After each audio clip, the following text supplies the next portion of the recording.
Hello everyone, welcome back to আজফিস kitchen. আজ আপনাদের সাথে শেয়ার করব সুস্বাদু হাঁসের রেসিপি।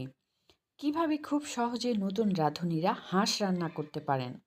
অনেকে ভয়ে হাঁস রান্না করতে চান না। আমার এই রেসিপিটি দেখলে একদম নতুন রাঁধুনিরাও পারফেক্টভাবে হাঁস রান্না করতে পারবেন।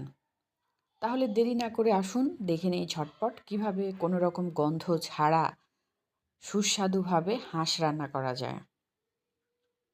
আর শিখিয়ে দিব কিভাবে হাঁস পরিষ্কার করতে হয় সহ প্রত্যেকটি স্টেপ।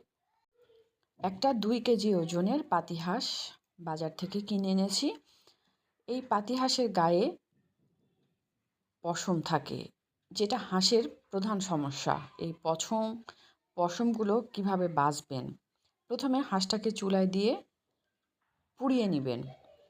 একটু উপরে রেখে হিট দিয়ে পুড়িয়ে নিয়ে আস্তে আস্তে সাবধানে প্রত্যেকটা পশম তুলে নিতে হবে। আর টুকরা টুকরো কেটে পরিষ্কার করে ধুয়ে পানি ঝরিয়ে নিতে হবে।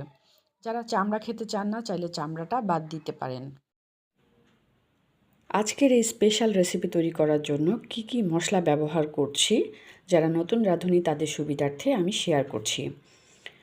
পেঁয়াজ কুচি, রসুন বাটা, আদা বাটা, লবণ, লাল মরিচের গুঁড়া, হলুদের গুঁড়া, লেবুর রস, দারুচিনি, এলাচ, তেজপাতা, লবঙ্গ, জিরার গুঁড়া, গরম মশলার গুঁড়া, আস্ত রসুন, টক দই এবং তেল। গরম মশলাটা আমি সব মশলাগুলো তেলে গুঁড়ো করে নিয়েছি, তাহলে বেশি টেস্ট হবে। আর হাঁসের মাংসে যেহেতু মশলার পরিমাণ একটু বেশি লাগে, মুরগির চেয়ে সব কিছু একটু বেশি পরিমাণ নিতে হবে। আর একটু ঝাল ঝাল হলে ভালো লাগে, তাই ঝালের পরিমাণটা আমি বাড়িয়ে নিয়েছি। আপনারা পরিমাণ মতো বাড়িয়ে বা কমিয়ে নিতে পারেন। হাঁসের মাংসটাকে খুব ভালো করে পরিষ্কার করে পানি ঝরিয়ে নিয়েছি। আর চামড়া, কিছু কিছু চামড়া আছে, কিছু কিছু চামড়া খুলে এভাবে রেখেছি।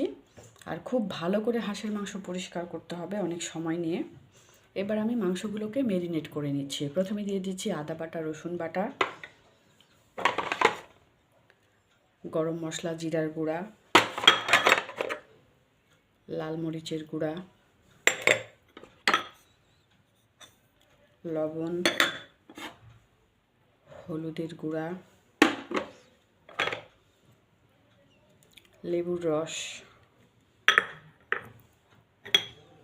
আর দিয়ে দিচ্ছি টক দই। এখন সব কিছু সহ খুব ভালো করে হাতের সাহায্যে মাখাতে হবে। এখন খুব ভালো করে সব মশলার সঙ্গে মেশাতে হবে।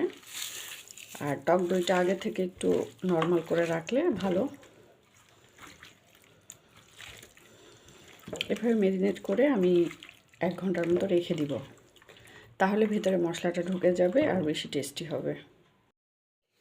চুলায় একটি প্যান চড়িয়ে নিলাম। প্যান ভালো মতো গরম করার পর এখানে দিয়ে দিচ্ছি তেল। যেহেতু হাঁস থেকে তেল বের হয়, তাই খুব বেশি পরিমাণ তেল দেওয়ার দরকার নেই। 4 থেকে 5 টেবিল চামচ পরিমাণ তেল আমি এখানে ব্যবহার করছি। চাইলে আপনি সরিষার তেলও ব্যবহার করতে পারেন, সানফ্লাওয়ার অয়েল বা অলিভ অয়েল, সয়াবিন, যে কোনো তেল ব্যবহার করতে পারেন। এখন এই তেলের মধ্যে গরম মশলা, দারুচিনি, আস্ত এলাচ, লবঙ্গ, গোলমরিচ, মুরগির রান্নার ক্ষেত্রে আমরা যেমন মশলা ব্যবহার করি তার ক্ষেত্রে বেশি পরিমাণ ব্যবহার করতে হবে। তা না হলে হাঁসের মাংসে কিন্তু একটা গন্ধ থাকে, এই গন্ধের কারণে খাওয়া যায় না। তাই মশলাটা একটু বেশি দিতে হবে এবং মশলাটা ভালো মতো ভেজে যখন ফ্লেভার বের হবে, এখানে দিয়ে দিচ্ছি পেঁয়াজ কুচি। 10 থেকে 12টি আমি পেঁয়াজ কুচি করে নিয়েছি, আর কিছু পরিমাণ পেঁয়াজের বেরেস্তা করেছি। পেঁয়াজটা যখন কিছুটা গোল্ডেন কালার হয়ে এসেছে, এই পর্যায়ে আমি যে মেরিনেট করা মাংসগুলো রেখেছিলাম, এই মাংস এখানে দিয়ে দিব। দিয়ে ভালো করে কষিয়ে নিব।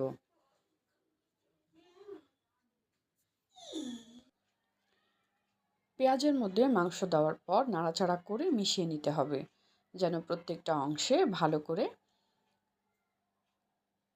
সব মশলাগুলো লাগে।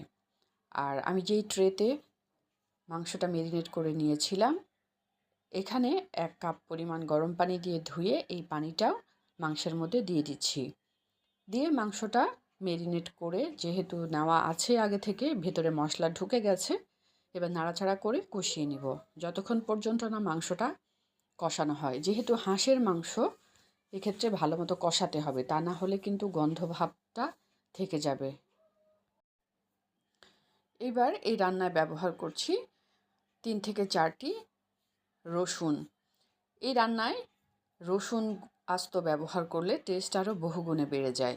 রসুনটা পরিষ্কার করে নিয়েছি, উপর থেকে একটু সামান্য কেটে, তবে আস্তই থাকবে। এবার যতক্ষণ না কষানো হয় চুলার আঁচটা হাই হিট রেখে আমি মাংসটা কষিয়ে নিয়েছি। আর পানি অনেকটাই ছেড়ে দিয়েছে, তাই খুব বেশি পানি প্রথমেই দিতে হয় না কষানোর সময়। এবার যখন কষাতে কষাতে অনেকটা শুকিয়ে এসেছে, এই পর্যায়ে আমি আরও গরম পানি করে রেখেছিলাম সেদ্ধ হওয়ার জন্য 2 কাপ পরিমাণ গরম পানি দিচ্ছি। যেহেতু হাঁসের মাংস মুরগির তুলনায় অনেক শক্ত, সেদ্ধ করতে করতে যখন অনেকটা মাখা মাখা হয়ে এসেছে এবং মাংসটাও পারফেক্টলি সেদ্ধ হয়ে গেছে, এ পর্যায়ে আমি আগে থেকে করে রাখা বেরেস্তা উপরে ছড়িয়ে দিচ্ছি। পেঁয়াজের বেরেস্তা দিলে দারুণ ফ্লেভার বের হবে এবং হাঁসের মাংসের কালারটাও পারফেক্ট আসবে। আর 4-5টা কাঁচামরিচ উপরে ছড়িয়ে দিলাম, ফ্লেভার বের হবে। এবার ঢাকনা দিয়ে ঢেকে আরও 5 মিনিট রান্না করব, তাহলে পেঁয়াজের বেরেস্তাটা মিশে যাবে মাংসের সাথে আর কাঁচামরিচের ফ্লেভারটাও বের হবে। একদম পারফেক্টভাবে হাঁসের মাংস যারা নতুন রাঁধুনি, প্রত্যেকটা স্টেপ যদি ফলো করেন দারুণ একটা টেস্ট পাবেন। খুব সহজেই ঝটপট রেডি হয়ে গেল সুস্বাদু হাঁসের মাংস। এবার চুলাটা বন্ধ করে নামিয়ে গরম গরম ভাতের সঙ্গে বা পোলাওয়ের সঙ্গে পরিবেশন করব। এভাবে হাঁস রান্না করলে কোনো গন্ধও লাগবে না, আর সব মশলা কী কী ব্যবহার করতে হবে যেহেতু প্রত্যেকটা স্টেপ দেখিয়ে দিয়েছি, নতুন রাঁধুনিরা খুব সহজেই রান্না করতে পারবেন। আমার ভিডিওটি কেমন হয়েছে কমেন্ট বক্সে জানাবেন, বেশি বেশি লাইক এবং শেয়ার করবেন। দেশ বিদেশের বিভিন্ন ধরনের রান্না দেখতে চোখ রাখুন আসফিস কিচেনে। আমাদের সঙ্গে থাকার জন্য এবং ভিডিওটি দেখার জন্য ধন্যবাদ।